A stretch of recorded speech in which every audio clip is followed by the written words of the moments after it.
How to add PDF file in Excel sheet. So in this video tutorial we are going to learn about, so let's start with the video guys. Before we start, I request you, if you like this video, hit the like button, subscribe my channel, and don't forget comments below. Okay, so let me open Excel.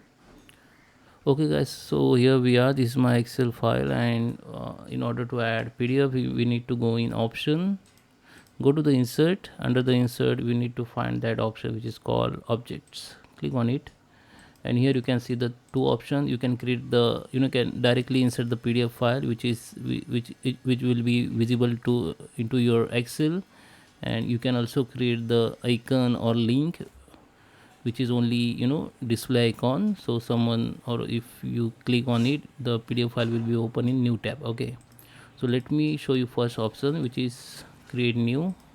Select the first option, which is Adobe Acrobat Documents. Just click on OK. Then find your yeah, file in your device, select that file and just click on OK.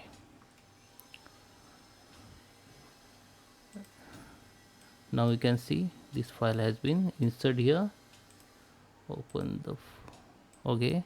Now you can move it, you can resize it like this. Okay, and the another option we were talking, like you can also insert the icon. Go to the objects again. Here you can see the second option. You need to browse the file. Okay, and click that link to file and display as an icon and click OK. Okay, so I got this. Okay, so someone click on it, the file will be open like this. Okay, so this is the icon and this is the display. So I hope you like this video. Please subscribe me. Thank you for watching.